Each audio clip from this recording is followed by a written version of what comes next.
is Matt with This for Truckers here. Taking this oversized load through the mountains here in Durango. Just went over Wolf Creek Pass.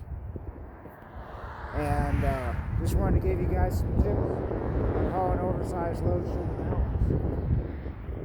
So, the number one thing is always run with your Jake brake on. Now, I know a lot of guys say, oh, I'll just flip it on when I need it. Well, when you're in an emergency stop, you're not gonna just be able to think, hey, I'll flip it and I'll be good. You want, as soon as you let off that throttle, you want to be slowing down. So always run with your Jake brake on. It's the same concept of, if it's snowing, my grandpa would always say, oh, I'll just flip it in four-wheel drive if I start spinning out. Well, by that time it's too late. But the biggest thing is, when you run with your Jake brake on, you're just giving yourself that much more stopping time. And trust me, there's been times where one or 2 feet is going to make all the difference.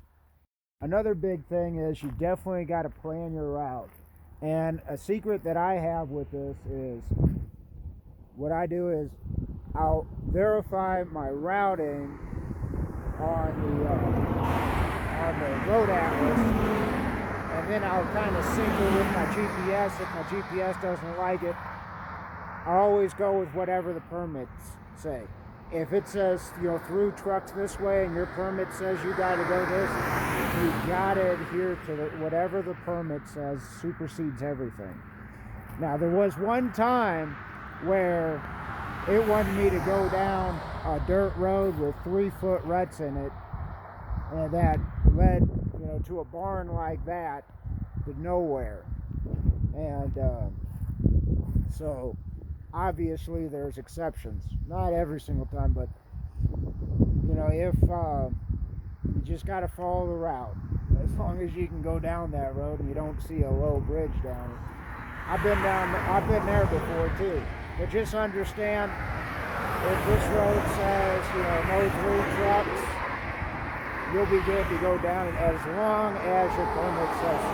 And the other thing I like to do is, I like to follow on Google Maps any of the hairpin turns or anything like that you're going to be encountering. You just zoom in where it looks like it'll be kind of hairy, and you say, okay, do I have enough room to make this turn? So you can prepare for it. So I need to veer left so I can make this right turn, or the other way around. So that's another thing. Get an aerial view, get a street view if it looks tight. Or like here, I didn't know where I was going to park. I'm in the middle of Durango. There's nothing out here. And I'm going to go down some really, really bad roads there. Like I said, I went down Wolf Creek Pass a couple hours ago. I didn't need a pilot car for that, but apparently I need pilot cars for this road coming up here. Doesn't even allow trucks on it, so it'll be fun with a wide road. Anyway, do an aerial view of the road. And this one sounds obvious, but make sure your load is very secure, especially when you're going through the mountains. When you got an oversized through the mountains, definitely make sure it's secure. 2 reasons. Number 1 reason is you don't want it falling off, but number 2 reason is the DOT officers, when you get close, when you pass a way station in the mountains or something, they're going to want your truck, they're going to want your load secure, and they're going to be very picky, especially if you're in the mountains. Now that goes on. Do a real good pre-trip. Check your tires, check your brakes, and before you go down a real steep grade, pull over on the brake check area and just touch your wheel. If you can touch your wheel, touch it with the back of your hand because it might be hot. But if it burns your hand, that means your brakes are hot. Let them cool down a little bit. But definitely do a good pre-trip. Check your brakes.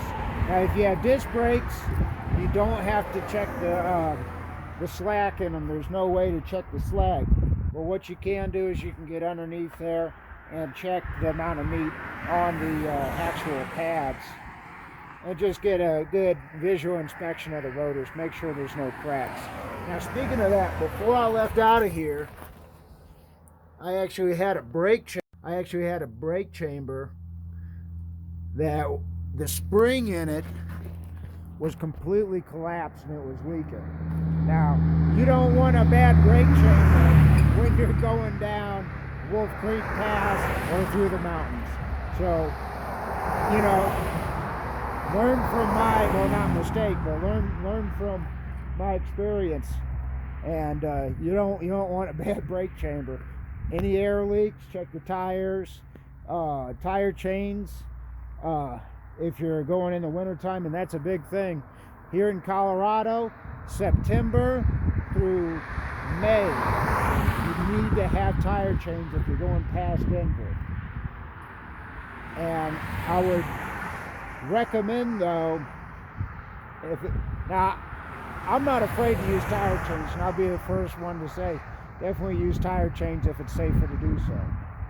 But if it's that bad when you're hauling oversize, this kind of goes into my next one. It's better just to park it. Find a safe place to park and just not worry about it. Even if you got pilot cars, just deliver it when you feel it's safe. Because ultimately, you are the one responsible for that load and the safety of others. But that goes into my other one. Like I said, if the weather's bad, you can't haul oversize.